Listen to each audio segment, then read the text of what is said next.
ಇದು SS digital channel, Shri ಸುಮಂಗಲಿ digital channel. ನೀವು ನೋಡ್ತಾ ಇದ್ದೀರಿ ಸುದ್ದಿ ಸಮಯ, ಸ್ಥಳೀಯ ಸುದ್ದಿಗಳಿಗಾಗಿ. ಸುದ್ದಿ ಸಮಯದ ಪ್ರಾಯೋಜಕರು Mahalakshmi jewellers, gold hub, main road, Kalaburagi.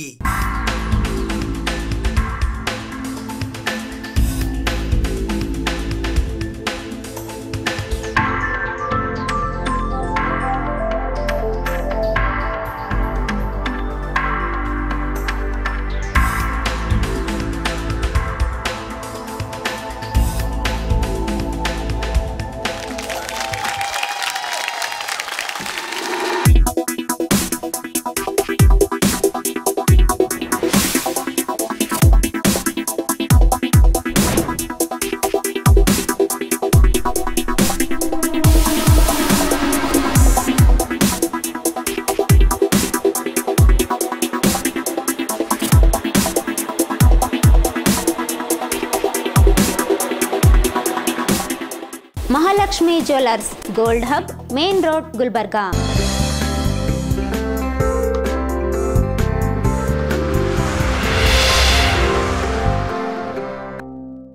ಸುದ್ದಿ ಸಮಯಕ್ಕೆ ಸ್ವಾಗತ. ನಾನು RJ ಮಂಜು ಹಿರೋಳಿ. ಕಲಬುರಗಿ ನಗರದ ಹಳೆಯ ಜಿಲ್ಲಾ ಪಂಚಾಯಿತಿ ಕಚೇರಿಯ ಸಭಾಂಗಣದಲ್ಲಿ ಇಂದು ಬೆಳಿಗ್ಗೆ ವಿಶ್ವ ಕ್ಷಯರೋಗ ದಿನಾಚರಣೆ 2024 ಕಾರ್ಯಕ್ರಮವನ್ನು ಹಮ್ಮಿಕೊಳ್ಳಲಾಗಿತ್ತು. ಕರ್ನಾಟಕ ಸರ್ಕಾರ, ಕಲಬುರಗಿ ಜಿಲ್ಲಾಡಳಿತ ಹಾಗೂ ಜಿಲ್ಲಾ ಪಂಚಾಯತ್ ಕಲಬುರಗಿ, ಜಿಲ್ಲಾ ಆರೋಗ್ಯ ಮತ್ತು ಕುಟುಂಬ ಕಲ್ಯಾಣ ಇಲಾಖೆ ಕಲಬುರಗಿ, ಜಿಲ್ಲಾ ಕ್ಷಯರೋಗ ನಿರ್ಮೂಲನಾ ಘಟಕ ಕಲಬುರಗಿ ಇವರ ವತಿಯಿಂದ ವಿಶ್ವ ಕ್ಷಯರೋಗ ದಿನಾಚರಣೆ 2024 ಹೌದು ನಾವು ಕ್ಷಯರೋಗವನ್ನು ಕೊನೆಗೊಳಿಸೋಣ ಎಂಬ ಘೋಷಣೆಯೊಂದಿಗೆ ವಿಶ್ವ ಕ್ಷಯರೋಗ ದಿನಾಚರಣೆ ಕಾರ್ಯಕ್ರಮದ ಉದ್ಘಾಟನಾ ಸಮಾರಂಭವು ದಿನಾಂಕ 1 ಏಪ್ರಿಲ್ 2024 ಸೋಮವಾರದಂದು ಮುಂಜಾನೆ 10:30 ಗಂಟೆಗೆ ಕಲಬುರಗಿ ನಗರದ ಹಳೆಯ ಜಿಲ್ಲಾ ಪಂಚಾಯತ್ ಸಭಾಂಗಣದಲ್ಲಿ ಜರುಗಿತು. ಇದರ ಉದ್ಘಾಟಕರಾಗಿ ಕಲಬುರಗಿ ಜಿಲ್ಲಾ ಪಂಚಾಯತ್ನ ಮುಖ್ಯ ಕಾರ್ಯನಿರ್ವಹಣಾ ಅಧಿಕಾರಿಗಳಾದ ಭವರ್ ಸಿಂಗ್ ಮೀನಾ IAS ಆಗಮಿಸಿದ್ದರು. ಮುಖ್ಯ ಅತಿಥಿಗಳಾಗಿ ಆರೋಗ್ಯ ಮತ್ತು ಕುಟುಂಬ ಕಲ್ಯಾಣ ಸೇವೆಗಳು ಕಲಬುರಗಿ ವಿಭಾಗ ಕಲಬುರಗಿಯ ವಿಭಾಗೀಯ ಸಹ ನಿರ್ದೇಶಕರಾದ ಡಾಕ್ಟರ್ ಅಂಬರಾಯ್ ರುದ್ರವಾಡಿ ಆಗಮಿಸಿದ್ದರು. ಅಧ್ಯಕ್ಷತೆಯನ್ನು ಜಿಲ್ಲಾ ಆರೋಗ್ಯ ಮತ್ತು ಕುಟುಂಬ ಕಲ್ಯಾಣ ಅಧಿಕಾರಿಗಳಾದ ಡಾಕ್ಟರ್ ರತಿಕಾಂತ ವಿ ಸ್ವಾಮಿ ವಹಿಸಿದ್ದರು. ಅತಿಥಿಗಳಾಗಿ ಆರೋಗ್ಯ ಮತ್ತು ಕುಟುಂಬ ಕಲ್ಯಾಣ ಸೇವೆಗಳು ಕಲಬುರಗಿ ವಿಭಾಗ ಕಲಬುರಗಿಯ ವಿಭಾಗೀಯ ಉಪ ನಿರ್ದೇಶಕರಾದ ಡಾಕ್ಟರ್ ಶರಣಬಸಪ್ಪ ಗಣಜಲ್ಖೇಡ್ ಆಗಮಿಸಿದ್ದರು. ಅತಿಥಿ ಉಪನ್ಯಾಸಕರಾಗಿ MRMC ವೈದ್ಯಕೀಯ ಕಾಲೇಜು ಕಲಬುರಗಿಯ ಸಮುದಾಯ ವೈದ್ಯಕೀಯ ವಿಭಾಗದ ಸಹಾಯಕ ಪ್ರಾಧ್ಯಾಪಕರಾದ NTEP ನೋಡಲ್ ಅಧಿಕಾರಿ ಡಾಕ್ಟರ್ ರವಿಕುಮಾರ್ ಕುರ್ಲೆ ಆಗಮಿಸಿದ್ದರು. ಈ ಕಾರ್ಯಕ್ರಮದಲ್ಲಿ ಜಿಲ್ಲಾ ಕ್ಷಯರೋಗ ನಿರ್ಮೂಲನಾ ಅಧಿಕಾರಿಗಳಾದ ಡಾಕ್ಟರ್ ಚಂದ್ರಕಾಂತ್ ನರಬೋಳಿ ಸೇರಿದಂತೆ RCHO doctor Sharanabasappa Kyatanal, doctor Ravichanti Kyatanal, Manjunath Kambalimath ಸೇರಿದಂತೆ ಸಿಬ್ಬಂದಿ ವರ್ಗದವರು ಉಪಸ್ಥಿತರಿದ್ದರು. ನಮ್ಮ ಘೋಷಣೆ ಇರೋದು ಹೌದು ನಾವು ಕ್ಷಯರೋಗವನ್ನು ಕೊನೆಗೊಳಿಸಬಹುದು, ಹೌದು ನಾವು ಕ್ಷಯರೋಗವನ್ನು ಕೊನೆಗೊಳಿಸಬಹುದು.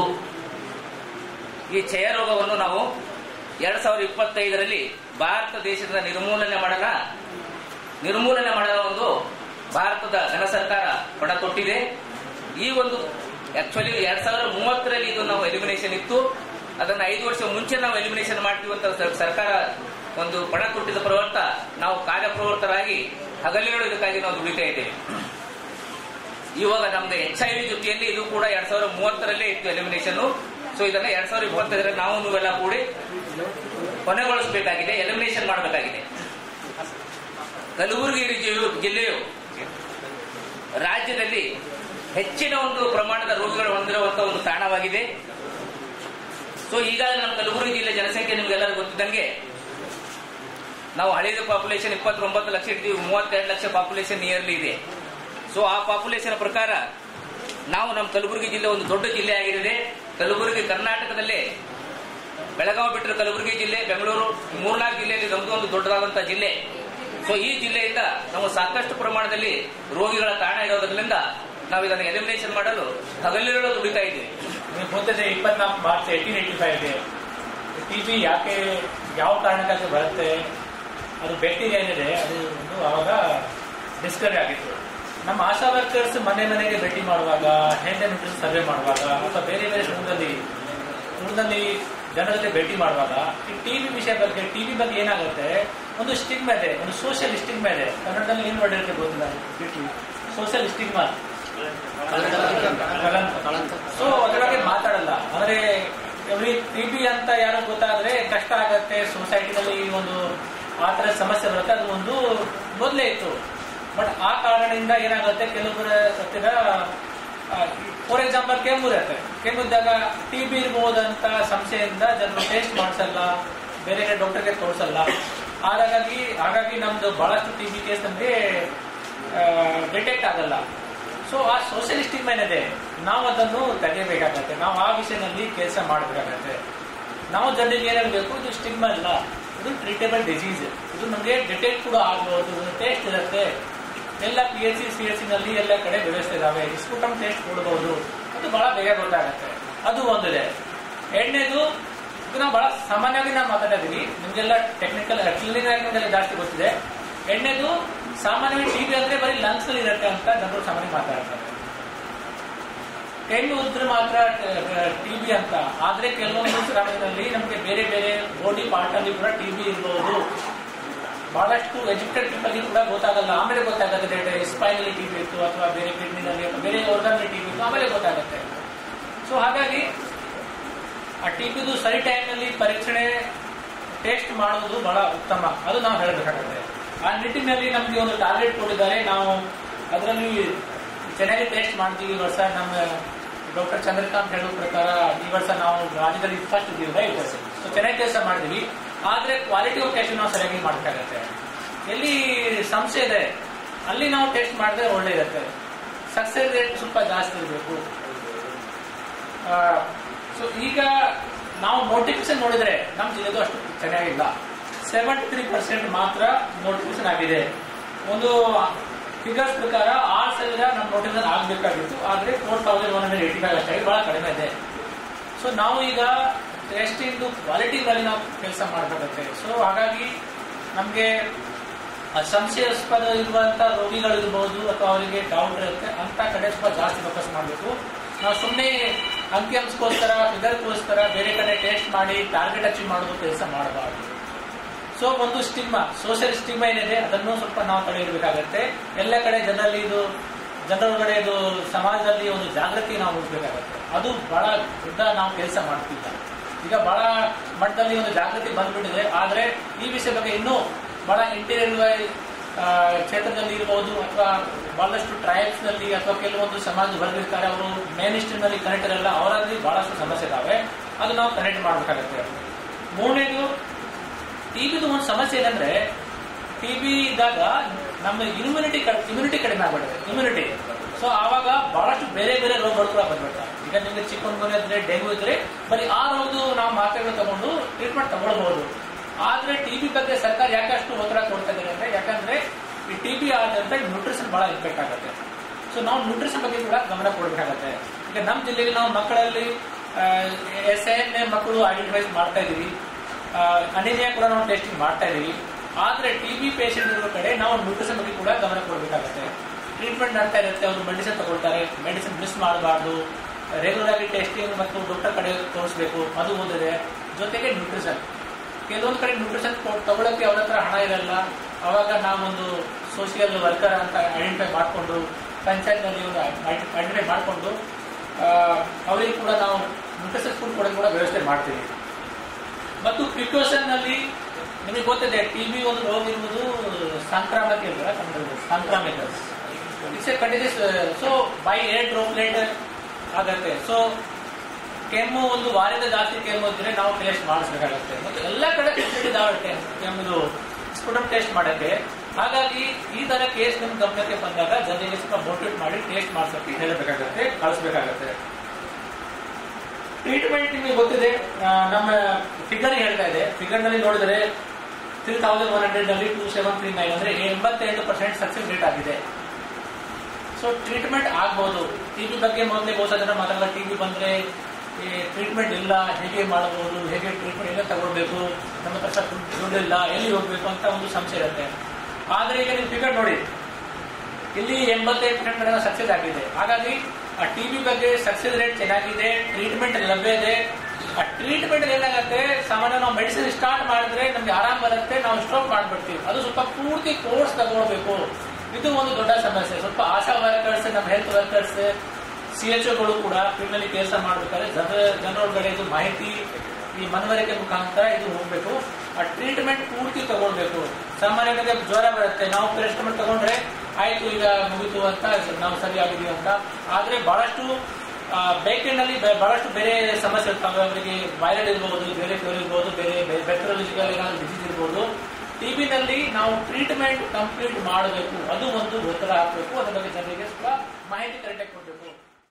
ಚಿತ್ರದುರ್ಗದಲ್ಲಿ ಇಂದು ಕರ್ನಾಟಕ ಕಾರ್ಯನಿರತ ಪತ್ರಕರ್ತರ ಸಂಘದ ವತಿಯಿಂದ KUWJ ದತ್ತಿನಿಧಿ ಪ್ರಶಸ್ತಿ ಪ್ರದಾನ ಸಮಾರಂಭವನ್ನು ಹಮ್ಮಿಕೊಳ್ಳಲಾಗಿತ್ತು. ಈ ಸಮಾರಂಭದಲ್ಲಿ ಕಲಬುರಗಿಯ TV9 ಛಾಯಾಗ್ರಾಹಕರಾದ ವಿಜಯಕುಮಾರ್ ವಾರದ್ ಇವರಿಗೆ ಮಹದೇವ್ ಪ್ರಕಾಶ್ ಪ್ರಶಸ್ತಿ ನೀಡಿ ಗೌರವಿಸಲಾಯಿತು. ಕರ್ನಾಟಕ ಕಾರ್ಯನಿರತ ಪತ್ರಕರ್ತರ ಸಂಘದ ವತಿಯಿಂದ ಜಿಲ್ಲಾ ಕಾರ್ಯನಿರತ ಪತ್ರಕರ್ತರ ಸಂಘ ಚಿತ್ರದುರ್ಗ ಇವರ ಸಹಯೋಗದಲ್ಲಿ KUWJ ದತ್ತಿನಿಧಿ ಪ್ರಶಸ್ತಿ ಪ್ರದಾನ ಸಮಾರಂಭವು ದಿನಾಂಕ 1 ಏಪ್ರಿಲ್ 2024 ಸೋಮವಾರದಂದು ಬೆಳಿಗ್ಗೆ 10:30 ಗಂಟೆಗೆ ಚಿತ್ರದುರ್ಗದ ಪಿಳ್ಳೆಕೇರನಹಳ್ಳಿ ಹೊಸಪೇಟೆ ರಸ್ತೆಯ SRS ಕಾಲೇಜು ಆವರಣದಲ್ಲಿ ಇರುವ ಡಾಕ್ಟರ್ BV ವೈಕುಂಠರಾಜು ವೇದಿಕೆಯಲ್ಲಿ ಜರುಗಿತು. ಈ ಕಾರ್ಯಕ್ರಮದ ಉದ್ಘಾಟಕರಾಗಿ ಪ್ರಶಸ್ತಿ ಪ್ರದಾನ ಮಾಡಲು ಮ್ಯಾಗ್ಸೆಸೆ ಪ್ರಶಸ್ತಿ ಪುರಸ್ಕೃತ ಖ್ಯಾತ ಪತ್ರಕರ್ತರಾದ P ಸಾಯಿನಾಥ್ ಆಗಮಿಸಿದ್ದರು. ಅಧ್ಯಕ್ಷತೆಯನ್ನು ಕರ್ನಾಟಕ ಕಾರ್ಯನಿರತ ಪತ್ರಕರ್ತರ ಸಂಘದ ರಾಜ್ಯಾಧ್ಯಕ್ಷರಾದ ಶಿವಾನಂದ ತಗಡೂರು ವಹಿಸಿದ್ದರು. ಮೊದಲ ಮಾತುಗಳನ್ನಾಡಲು ಕಾರ್ಯನಿರತ ಪತ್ರಕರ್ತರ ಸಂಘ ಚಿತ್ರದುರ್ಗದ ಅಧ್ಯಕ್ಷರಾದ ದಿನೇಶ್ ಗೌಡಗೇರೆ ಆಗಮಿಸಿದ್ದರು.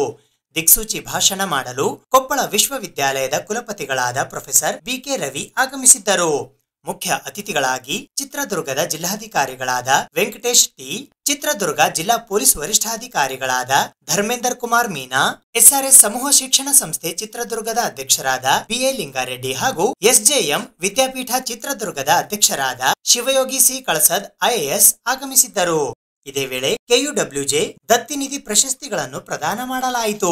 ಮಂಗಳೂರಿನ BM ಬಶೀರ್ ಇವರಿಗೆ ಡಾಕ್ಟರ್ ಬಾಬಾ ಸಾಹೇಬ್ ಅಂಬೇಡ್ಕರ್ ಪ್ರಶಸ್ತಿ, ಬೆಳಗಾವಿಯ ಕುಂತಿನಾಥ್ ಶ್ರೀ ಕಲಮನಿ ಇವರಿಗೆ ಗೊಮ್ಮಟ ಮಾಧ್ಯಮ ಪ್ರಶಸ್ತಿ, ಬೆಂಗಳೂರಿನ ವಿ ವೆಂಕಟೇಶ್ ಇವರಿಗೆ DVG ಪ್ರಶಸ್ತಿ, ಬೆಂಗಳೂರಿನ CG ಮಂಜುಳಾ ಇವರಿಗೆ CR ಕೃಷ್ಣರಾವ್ CRK ಪ್ರಶಸ್ತಿ, ಮೈಸೂರಿನ ಮಲ್ಲಿಗೆ ಮಾಚಮ್ಮ ಇವರಿಗೆ ಯಶೋಧಮ್ಮ G ನಾರಾಯಣ ಪ್ರಶಸ್ತಿ, ಹುಬ್ಬಳ್ಳಿಯ ಮೋಹನ್ ಹೆಗಡೆ ಇವರಿಗೆ SV ಜಯಶೀಲರಾವ್ ಪ್ರಶಸ್ತಿ, ಸನತ್ ಕುಮಾರ್ ಬೆಳಗಲಿ ಇವರಿಗೆ ಡಾಕ್ಟರ್ MM ಕಲಬುರ್ಗಿ ಪ್ರಶಸ್ತಿ, ಹಾಸನದ BM ನಂದೀಶ್ ಇವರಿಗೆ ಕಿಡಿ ಶೇಷಪ್ಪ ಪ್ರಶಸ್ತಿ, ಬೆಂಗಳೂರಿನ R ಜಯಕುಮಾರ್ ಇವರಿಗೆ HS ದೊರೆಸ್ವಾಮಿ ಪ್ರಶಸ್ತಿ, ಮೈಸೂರಿನ CK ಮಹೇಂದ್ರ ಇವರಿಗೆ PR ರಾಮಯ್ಯ ಪ್ರಶಸ್ತಿ, ರಾಮನಗರದ DR ಅಶೋಕರಾಮ್ ಇವರಿಗೆ HK ವೀರಣ್ಣಗೌಡ ಪ್ರಶಸ್ತಿ, ಚಿತ್ರದುರ್ಗದ ಚಿಕ್ಕಪ್ಪನಹಳ್ಳಿ ಷಣ್ಮುಖ ಇವರಿಗೆ 2023ನೇ ಸಾಲಿನ ರಾಜಶೇಖರ ಕೋಟಿ ಪ್ರಶಸ್ತಿ, ಬಾಗಲಕೋಟೆಯ ಶಶಿಕುಮಾರ್ B ಕೆರೂರ್ ಇವರಿಗೆ 2022ನೇ ಸಾಲಿನ ರಾಜಶೇಖರ ಕೋಟಿ ಪ್ರಶಸ್ತಿ, ರಾಣೆಬೆನ್ನೂರಿನ ಮನೋಹರ್ ಮಲ್ಲಾಡದ ಇವರಿಗೆ P ರಾಮಯ್ಯ ಪ್ರಶಸ್ತಿ, ಬೆಂಗಳೂರಿನ HK ಬಸವರಾಜು ಇವರಿಗೆ ಮ ರಾಮಮೂರ್ತಿ ಪ್ರಶಸ್ತಿ, ಬೆಂಗಳೂರಿನ ಪ್ರಭುದೇವ ಶಾಸ್ತ್ರಿ ಮಠ್ ಇವರಿಗೆ ಗರುಡನಗಿರಿ ನಾಗರಾಜ ಪ್ರಶಸ್ತಿ, ಕಲಬುರಗಿಯ ವಿಜಯಕುಮಾರ್ ವಾರದ್ ಇವರಿಗೆ ಮಹದೇವ್ ಪ್ರಕಾಶ್ ಪ್ರಶಸ್ತಿ, ಭದ್ರಾವತಿಯ N ಬಾಬು ಇವರಿಗೆ ಶಿವಮೊಗ್ಗದ ಮಿಂಚು ಶ್ರೀನಿವಾಸ್ ಪ್ರಶಸ್ತಿ, ಯಾದಗಿರಿಯ ನಾಮದೇವ್ ವಾಟ್ಕರ್ ಇವರಿಗೆ HS ರಂಗಸ್ವಾಮಿ ಪ್ರಶಸ್ತಿ, ದಾವಣಗೆರೆಯ ರವಿ R ಇವರಿಗೆ M ನಾಗೇಂದ್ರರಾವ್ ಪ್ರಶಸ್ತಿ, ಕೋಲಾರದ K ಗೋಪಿಕಾ ಮಲ್ಲೇಶ್ ಇವರಿಗೆ ಗಿರಿಜಮ್ಮ ರುದ್ರಪ್ಪ ತಾಳಿಕೋಟೆ ಪ್ರಶಸ್ತಿ, ಚಾಮರಾಜನಗರದ RC ಪುಟ್ಟರಾಜು ಇವರಿಗೆ ಗುರುಲಿಂಗಸ್ವಾಮಿ ಹೊಳಿಮಠ ಪ್ರಶಸ್ತಿ ಹಾಗೂ ಶ ಮಂಜುನಾಥ್, ರವಿ ಮಲ್ಲಾಪುರ್, SP ರವಿಕುಮಾರ್ ಹಾಗೂ H ರಾಮಚಂದ್ರ ಇವರಿಗೆ ವಿಶೇಷ ಪ್ರಶಸ್ತಿ ನೀಡಿ ಗೌರವಿಸಲಾಯಿತು. ಈ ಸಮಾರಂಭದಲ್ಲಿ ಕರ್ನಾಟಕ ಕಾರ್ಯನಿರತ ಪತ್ರಕರ್ತರ ಸಂಘದ ಅಧ್ಯಕ್ಷರಾದ ಶಿವಾನಂದ ತಗಡೂರು, ಪ್ರಧಾನ ಕಾರ್ಯದರ್ಶಿಗಳಾದ GC Lokesh, ಉಪಾಧ್ಯಕ್ಷರುಗಳಾದ Pundalik B Baloji, ಅಡ್ಡಮಾಡ Ramesh Kuttappa, Bhavani Singh M Thakur, ಕಾರ್ಯದರ್ಶಿಗಳಾದ ಮತ್ತಿಕೆರೆ ಜಯರಾಮ್, ಸೋಮಶೇಖರ್ ಕೆರೆಗೋಡು, ನಿಂಗಪ್ಪ ಚಾವಡಿ, ಖಜಾಂಚಿಗಳಾದ ವಾಸುದೇವ್ ಹೊಳ್ಳ ಸೇರಿದಂತೆ ಚಿತ್ರದುರ್ಗ ಜಿಲ್ಲಾ ಘಟಕದ ಅಧ್ಯಕ್ಷರಾದ B ದಿನೇಶ್ ಗೌಡಗೇರೆ, ಪ್ರಧಾನ ಕಾರ್ಯದರ್ಶಿಗಳಾದ ಸಿದ್ದರಾಜು S, ಖಜಾಂಚಿಗಳಾದ ಡಿ ಕುಮಾರಸ್ವಾಮಿ, ಉಪಾಧ್ಯಕ್ಷರುಗಳಾದ ಮಾರುತಿ ಸಿಪಿ ಹಾಗೂ ನಾಕಿಕೆರೆ ತಿಪ್ಪೇಸ್ವಾಮಿ, ಕಾರ್ಯದರ್ಶಿಗಳಾದ ನಾಗರಾಜ್ ಕಟ್ಟೆ, ವೀರೇಶ್ ವಿ, ವಿನಾಯಕ್ ಬಿಎಸ್ ಹಾಗೂ ವಿನಾಯಕ್ ಬಿಎಸ್, ರಾಷ್ಟ್ರೀಯ ಮಂಡಳಿಯ ಸದಸ್ಯರಾದ ಸಿ ಹೆಂಜಾರಪ್ಪ, ಜಿಲ್ಲಾ ಕಾರ್ಯಕಾರಿ ಸಮಿತಿಯ ಸದಸ್ಯರುಗಳಾದ Ahobalapathi MN, Rajashekar C, Gaunahalli Govindappa, Dwarakanath SJ, Nagesh BR, J Thimmappa, Lakshman GS, Ravikumar SB, Manjunath J, Raju M, Thippeswamy H, Iranna Yadav, Nagatihalli, V Dhananjay, Mallikarjun ಸೇರಿದಂತೆ ಇತರರು ಉಪಸ್ಥಿತರಿದ್ದರು. ನೆನಪಿನ ಕಾಣಿಕೆಯನ್ನು ಕೂಡ ಈ ವೇದಿಕೆ ಮೂಲಕ ಗಣ್ಯಮಾನ್ಯರಲ್ಲಿ ಗೌರವಿಸ್ತಾ ಇದ್ದಾರೆ. ಗೌರವವನ್ನ ಸ್ವೀಕರಿಸಿದಂತಹ ನನ್ನೆಲ್ಲ ಹಿರಿಯ ಪತ್ರಕರ್ತರಿಗೆ ವೇದಿಕೆ ವತಿಯಿಂದ ಎಲ್ಲ ಹಿರಿಯ ಪತ್ರಕರ್ತರು ತಮ್ಮದೇ ಆದ ಕ್ಷೇತ್ರದಲ್ಲಿ ಸಾಧನೆ ಗೈಯುವ ಮೂಲಕ ಈ ಸಮಾಜಕ್ಕೆ ತಮ್ಮದೇ ಆದ ಅಪಾರವಾದ ಕೊಡುಗೆಯ ಕಾಣಿಕೆಯನ್ನು ಕೂಡ ಈ ವೇದಿಕೆ ಮೂಲಕ ಗಣ್ಯಮಾನ್ಯರಲ್ಲಿ ಗೌರವಿಸ್ತಾ ಇದ್ದಾರೆ. ಗೌರವವನ್ನ ಸ್ವೀಕರಿಸಿದಂತಹ ನನ್ನೆಲ್ಲ ಹಿರಿಯ ಪತ್ರಕರ್ತರಿಗೆ ವೇದಿಕೆ ವತಿಯಿಂದ ಕಲಬುರಗಿಯ ಪ್ರತಿಷ್ಠಿತ ಹೈದರಾಬಾದ್ ಕರ್ನಾಟಕ ಶಿಕ್ಷಣ ಸಂಸ್ಥೆಯ ನೂತನ ಅಧ್ಯಕ್ಷರಾಗಿ ವಿಧಾನ ಪರಿಷತ್ತಿನ ಸದಸ್ಯರಾದ ಶಶಿಲ್ ಜಿ ನಮೋಶಿ ಅವರು ರವಿವಾರ ಸಂಜೆ ಅಧಿಕಾರವನ್ನು ವಹಿಸಿಕೊಂಡರು. ಹೈದರಾಬಾದ್ ಕರ್ನಾಟಕ ಶಿಕ್ಷಣ ಸಂಸ್ಥೆಯ ಅಭಿವೃದ್ಧಿಗಾಗಿ ಶ್ರಮಿಸುವುದಾಗಿ ನೂತನವಾಗಿ ಅಧ್ಯಕ್ಷರಾಗಿ ಆಯ್ಕೆಯಾದ ವಿಧಾನ ಪರಿಷತ್ತಿನ ಸದಸ್ಯರಾದ ಶಶಿಲ್ ಜಿ ನಮೋಶಿ ಅವರು ಹೇಳಿದ್ದಾರೆ. ಅವರು ಕಲಬುರಗಿ ನಗರದ ಹೈದರಾಬಾದ್ ಕರ್ನಾಟಕ ಶಿಕ್ಷಣ ಸಂಸ್ಥೆಯ ಕಚೇರಿಯಲ್ಲಿ ರವಿವಾರ ಅಧಿಕಾರ ಸ್ವೀಕರಿಸಿ ಮಾತನಾಡಿದರು. ಸಂಸ್ಥೆಯ ಹಿತಕ್ಕಾಗಿ ಎಲ್ಲರೂ ಸೇರಿ ಕೆಲಸ ಮಾಡುತ್ತೇವೆ. ಬೇರೆ ಬೇರೆ ಪೆನಲ್ನೊಂದಿಗೆ ಆಯ್ಕೆಯಾದ 15 ಜನರ ತಂಡದ ಸಹಕಾರದೊಂದಿಗೆ ಅಭಿವೃದ್ಧಿಗೆ ಶ್ರಮಿಸಲಾಗುವುದು ಎಂದು ಹೇಳಿದರು. ಈ ಸಂದರ್ಭದಲ್ಲಿ ವಿಧಾನ ಪರಿಷತ್ತಿನ ಸದಸ್ಯರಾದ doctor B G Patil, Chandrashekhar Hiremath, doctor Kiran Deshmukh ಸೇರಿದಂತೆ ಸಂಸ್ಥೆಯ ನೂತನ ಸದಸ್ಯರುಗಳು ಉಪಸ್ಥಿತರಿದ್ದರು. ಮೊದಲಿಗೆ ನಿಕಟಪೂರ್ವ ಅಧ್ಯಕ್ಷರಾದ ಡಾಕ್ಟರ್ ಭೀಮಾಶಂಕರ್ ಸಿ ಬಿಲ್ಗುಂದಿ ಅವರು ತಮ್ಮ ಸ್ಥಾನಕ್ಕೆ ರಾಜೀನಾಮೆ ಸಲ್ಲಿಸಿ ನೂತನ ಅಧ್ಯಕ್ಷರಿಗೆ ಅಧಿಕಾರವನ್ನ ಹಸ್ತಾಂತರಿಸಿದರು. ಈ ವೇಳೆ ಡಾಕ್ಟರ್ ಭೀಮಾಶಂಕರ್ ಸಿ ಬಿಲ್ಗುಂದಿ ಅವರು ನಮ್ಮ ಸುದ್ದಿ ಸಮಯದೊಂದಿಗೆ ಮಾತನಾಡಿದರು. ಈಗ ಏನದ ಅಂತಂದ್ರೆ HK ಸೊಸೈಟಿ ಅಕೌಂಟ್ನಲ್ಲಿ ಏನದ ಅಂದರೆ FD 5,94,93,476 ರೂಪಾಯಿ ಇದೆ. ಆಗ ಸ್ಪೆಷಲ್ ಫಂಡ್ ಅಂತಂತಂದು 40,49,000 ಇದೆ. ಹಾಗೆ ಸೊಸೈಟಿ ವಿತ್ ಸೇವಿಂಗ್ಸ್ ಅಕೌಂಟ್ಸ್ನಾಗ 11,48,00,000 ರೂಪಾಯಿ ಇದೆ. 11,40,2 ಕೂಡಿಸಿದ್ರೆ 11,48,00,000 ಇಲ್ಲ, ಇದು ಬೇರೆ ಇದೆ. ಟೋಟಲ್ ಅಕೌಂಟ್ 11 ಕೋಟಿ ಇದೆ. ಹಾಗೆ ಮುಂದೆ ಬರೋ ದಿನಗಳಲ್ಲಿ ನಾವು ಏನು ಮಾಡಿದೆವು ಅಂತಂದ್ರೆ the total bank balance FD due on 28/3/2024 total ನಮ್ಮ ಬ್ಯಾಲೆನ್ಸ್ ಏನದ ಅಂತಂದ್ರೆ closing balance of aided college is 44.2 crores 44 crores 2 lakhs. ಅಲ್ಲಿಂದು ಫಿಕ್ಸ್ಡ್ ಡಿಪಾಸಿಟ್ ಏನದ ಅಂದ್ರೆ 42,33,00,000 ರೂಪಾಯಿ ಇದೆ. ಹಾಗೆ ಫೀಸ್ ಡ್ಯೂ ಏನದ ಅಂದ್ರೆ 62,30,00,000 ಇದೆ.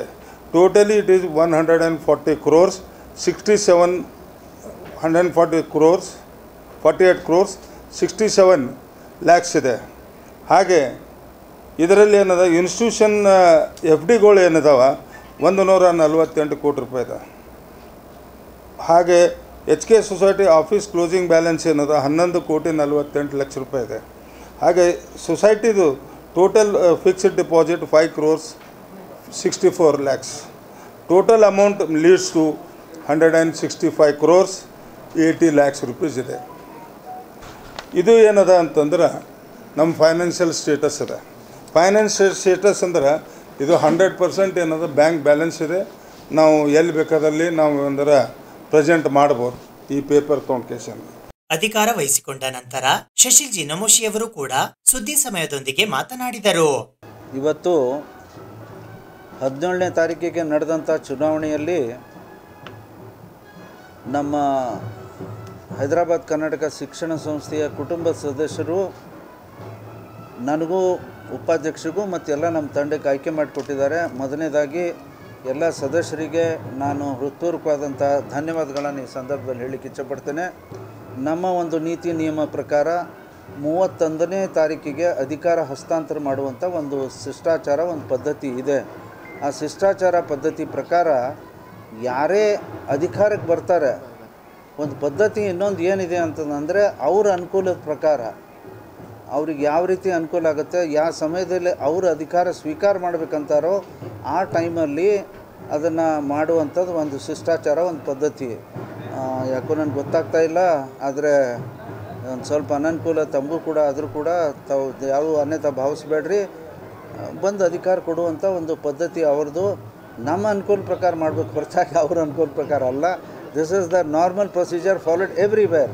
ಹೂಸೋವರ್ ಈಸ್ ಎಲೆಕ್ಟೆಡ್, ಅವ್ರಿಗೆ ಯಾವ ಟೈಮ್ ಅನುಕೂಲ ಆಗುತ್ತೆ. ನೀವು ಕೂಡ ನೋಡಿದ್ರಿ, ಅಧಿಕಾರಕ್ಕೆ ಯಾರೇ ಬರ್ತಾರೋ ಅವರೇ ಟೈಮ್ ಹೇಳ್ತಾರೆ, ನಮ್ಗೆ ಈ ದಿವಸ ದೇವಸ್ಥಾನಕ್ಕೆ ಈ ಟೈಮ್ಗೆ ಹೋಗ್ತೀವಿ, ಅಧಿಕಾರಕ್ಕೆ ಈ ಟೈಮ್ ಸ್ವೀಕರಿಸ್ತೀವಿ ಅಂತ. ಅದು ಯಾಕೋ ಸ್ವಲ್ಪ ಹೆಚ್ಚು ಕಡಿಮೆ ಆಗಿದೆ, ಅದು ಇರಲಿ. ಆದರೆ ಬರುವಂಥ ದಿನಗಳಲ್ಲಿ ಸಂಸ್ಥೆಯ ಒಂದು ಹಿತಕ್ಕಾಗಿ, ಸಂಸ್ಥೆಯ ಒಳ್ಳೆಯದಕ್ಕಾಗಿ ನಾವೆಲ್ಲರೂ ಒಂದಾಗಿ ನಡಿತೀವಿ. ನಮ್ಮ ಒಂದು ಪ್ಯಾನಲ್ 15 ಮಂದಿಯ ತಂಡ, ನಾನು ಕೂಡ ಲೀಡ್ ಮಾಡಿದ್ದೆ, ಇನ್ನೊಬ್ಬರು ಕೂಡ ಲೀಡ್ ಮಾಡಿದರು. ನಮ್ಮ ತಂಡದಿಂದ 8 ಜನ ಆಯ್ಕೆ ಆಗಿದ್ದಾರೆ, ಬಿಲ್ಗುಂದಿಯ ಪ್ಯಾನಲ್ದಿಂದ 5 ಜನ ಆಯ್ಕೆ ಆಗಿದ್ದಾರೆ ಮತ್ತು ಕಾಮರೆಡ್ಡಿ ಅವ್ರ ಪ್ಯಾನಲ್ದಿಂದ 2 ಆಯ್ಕೆ ಆಗಿದ್ದಾರೆ. ಒಟ್ಟಾರೆ ಈ 15 ಜನರ ತಂಡ ಇವತ್ತಿನಿಂದ ಅಥವಾ ನಾಳೆಯಿಂದ ನಾವೆಲ್ಲರೂ ಒಂದೇ. ನಾವೆಲ್ಲರೂ ಸಂಸ್ಥೆಯ ಅಭಿವೃದ್ಧಿಗಾಗಿ ಈ ಸಂದರ್ಭದಲ್ಲಿ ನಾನು ಆಯ್ಕೆ ಆದಂಥ ಎಲ್ಲರಿಗೂ, ನಮ್ಮ 8 ಜನ ಸದಸ್ಯರು ಅಲ್ಲದೆ ಉಳಿದವರಿಗೂ ಕೂಡ ನಾನು ಇಷ್ಟೇ ಹೇಳುವಂಥದ್ದು, ನೀವೆಲ್ಲರೂ ನನಗೆ ಸಹಕಾರ ಕೊಡಬೇಕು. ನಾವೆಲ್ಲರೂ ಸೇರಿ ಸಂಸ್ಥೆಯ ಅಭಿವೃದ್ಧಿಗಾಗಿ ನಾವು ಶ್ರಮ ಪಡೋಣ. ಇಲ್ಲಿ ಯಾವುದೂ ರಾಜಕೀಯ ವಿಚಾರ ಇಲ್ಲ. ರಾಜಕೀಯ ವಿಚಾರ ಬಿಟ್ಟು ನಾವು ಬರೀ ಡೆವಲಪ್ಮೆಂಟ್ ಇದೇ ನಮ್ಮ ಮೂಲ ತತ್ವ. ಅದ್ರ ಪ್ರಕಾರ ನಾವು ಮುಂದೆ ಹೋಗೋಣ ಅಂತ ಅವರೆಲ್ಲರಲ್ಲಿ ನಾನು ವಿನಂತಿ ಮಾಡ್ತೇನೆ. ಮತ್ತು ಮುಂದೂ ಕೂಡ ನಾವು ಒಂದಾಗಿ ಡೆವಲಪ್ಮೆಂಟ್ಗೋಸ್ಕರ ಈ ನಮ್ಮ 3 ವರ್ಷದ ಅಧಿಕಾರಾವಧಿಯನ್ನು ನಾವು ಒಳ್ಳೆ ರೀತಿಯಿಂದ ಕೆಲಸ ಮಾಡೋಣ. ಜನರ ನಿರೀಕ್ಷೆ ಭಾಳ ಇದೆ. ಭಾಳಷ್ಟು ಕುಂದುಕೊರತೆಗಳು ಅಲ್ಲಿ ಸಾಕಷ್ಟು ಆಗಿದ್ದಾವೆ. ಭಾಳ ಪ್ರಯಾರಿಟಿಯಾಗಿ ಬಸವೇಶ್ವರ ಆಸ್ಪತ್ರೆ ಸುಧಾರಣೆ ಮಾಡುವಂಥದ್ದು, ಮೆಡಿಕಲ್ ಕಾಲೇಜಲ್ಲಿ ಅಡ್ಮಿಷನ್ ನಾವು ಕಾಪಾಡಿಕೊಳ್ಳುವಂಥದ್ದು, PDA ಇಂಜಿನಿಯರಿಂಗ್ ಕಾಲೇಜಲ್ಲಿ ಯಾವ ಪ್ರಮಾಣದಲ್ಲಿ ನಮ್ಗೆ ಪ್ಲೇಸ್ಮೆಂಟ್ ಆಗಬೇಕು ಅಥವಾ ನಮ್ಮ ಸೆಂಟರ್ ಆಫ್ ಎಕ್ಸಲೆನ್ಸಿ ಇರಬೇಕು, ಅದು ಎಲ್ಲೋ ಕೊರತೆ ಇದ್ದಿದ್ದು ನಾವು ಪಡಿಸುವಂಥದ್ದು, ಶೈಕ್ಷಣಿಕ ಗುಣಮಟ್ಟ ಎಲ್ಲಿ ಕುಸಿದಿದೆ ಅದನ್ನು ಸರಿ ಮಾಡುವಂಥದ್ದೇ ನಮ್ಮೆಲ್ಲರ ಧರ್ಮ. ಆ ಕೆಲಸವನ್ನು ಮಾಡೋಣ. ಎಲ್ಲರ ಸಹಕಾರ ನಾನು ಈ ಸಂದರ್ಭದಲ್ಲಿ ಕೋರುತ್ತಾ ನನ್ನ ಮಾತನ್ನು ಮುಗಿಸ್ತೇನೆ. ಬರುವಂಥ ದಿನಗಳಲ್ಲಿ ಖಂಡಿತ ಆ ಬದಲಾವಣೆ ಕಾಣುವ ರೀತಿಯಲ್ಲಿ ನಾವು ಶ್ರಮ ಪಡ್ತೇವೆ ಅಂತ ಹೇಳಿ ನನ್ನ ಮಾತನ್ನು ಮುಗಿಸ್ತೇನೆ. ಧನ್ಯವಾದಗಳು. ಜಿಲ್ಲಾ ವೀರಶೈವ ಸಮಾಜ ಕಲಬುರಗಿ ಹಾಗೂ ಶ್ರೀ ಸಿದ್ಧಗಂಗಾ ಹಳೆಯ ವಿದ್ಯಾರ್ಥಿಗಳ ಹಾಗೂ ಹಿತೈಷಿಗಳ ಸಂಘದ ವತಿಯಿಂದ ಇಂದು ಬೆಳಿಗ್ಗೆ ಕಲಬುರಗಿ ನಗರದ ಪತ್ರಿಕಾ ಭವನದ ಸಾಂಸ್ಕೃತಿಕ ಭವನದಲ್ಲಿ ತ್ರಿವಿಧ ದಾಸೋಹಿ ಸಿದ್ಧಗಂಗಾ ಮಠದ ಡಾಕ್ಟರ್ ಶಿವಕುಮಾರ ಮಹಾಶಿವಯೋಗಿಗಳವರ 117ನೆಯ ಗುರುವಂದನಾ ಮಹೋತ್ಸವ ಕಾರ್ಯಕ್ರಮವನ್ನು ಹಮ್ಮಿಕೊಳ್ಳಲಾಗಿತ್ತು.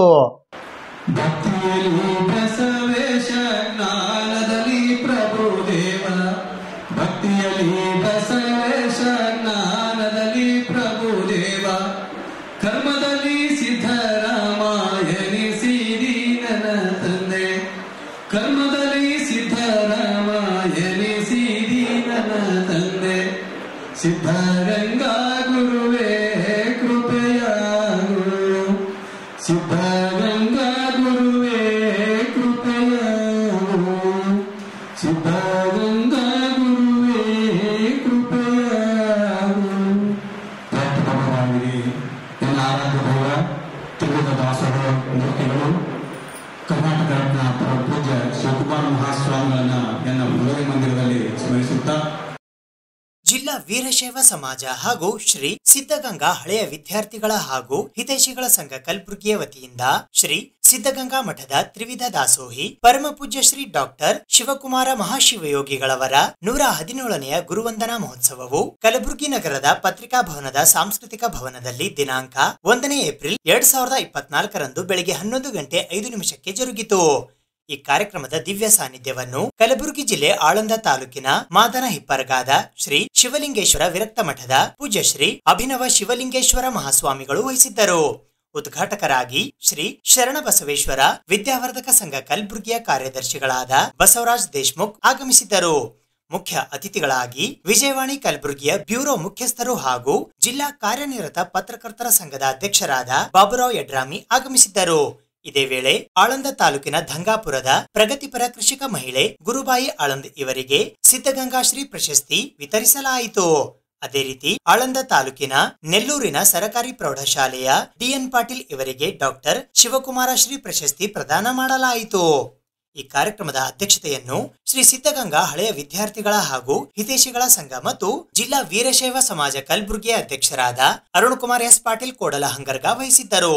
ಇದೇ ವೇಳೆ ಕಲಬುರಗಿಯ ಹಿರಿಯ ಪತ್ರಕರ್ತರಾದ ಮಹಿಪಾಲ ರೆಡ್ಡಿ ಮುನ್ನೂರ್, ಶ್ರೀ ಸುಮಂಗಲಿ ಡಿಜಿಟಲ್ ಕೇಬಲ್ ನೆಟ್ವರ್ಕ್ ಕಲಬುರಗಿಯ ಮಾಲೀಕರಾದ ವೆಂಕಟೇಶ ಮೂರ್ತಿ, ಪ್ರಜಾವಾಣಿ ಕಲಬುರಗಿಯ ಛಾಯಾಗ್ರಾಹಕರಾದ ತಾಜುದ್ದೀನ್ ಆಜಾದ್ ಹಾಗೂ ಕಲಬುರಗಿಯ ಟಿವಿ9 ಕ್ಯಾಮರಾಮ್ಯಾನ್ ವಿಜಯ್ ಕುಮಾರ್ ವಾರದ್ ಇವರಿಗೆ ವಿಶೇಷವಾಗಿ ಸನ್ಮಾನಿಸಲಾಯಿತು.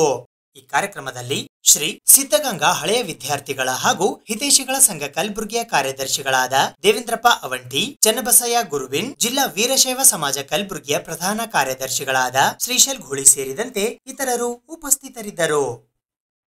ಸಿದ್ಧಗಂಗಾ ಮಠ ಅಂತಂದ್ರೆ ನಮಗೆ ಇವತ್ತು ಏನ ಅನ್ನ ಮಾಡ್ಕೊಂತಿರೋದು ಕಲಿಸಿದಂತ ಒಂದು ಸ್ಥಳ ಅಂತೇಳಿ ನಾನು ಹೆಮ್ಮೆ ಅಂತ ಹೇಳಕ್ ಬಯಸ್ತೇನೆ. ಸಿದ್ಧಗಂಗಾ ಮಠದಲ್ಲಿ ಮೊದಲು ಅಲ್ಲಿ ಹಾಕ್ತಾರೆ, ಅಲ್ಲಿ ಶಾಲೆಗೆ ಹಾಕ್ತಾರೆ ಅಂತಂದ್ರೆ ಏನೋ ಒಂಥರ ಕೀಳಾಗಿ ಭಾವಿಸ್ತಾ ಇದ್ರು ಅವಾಗ.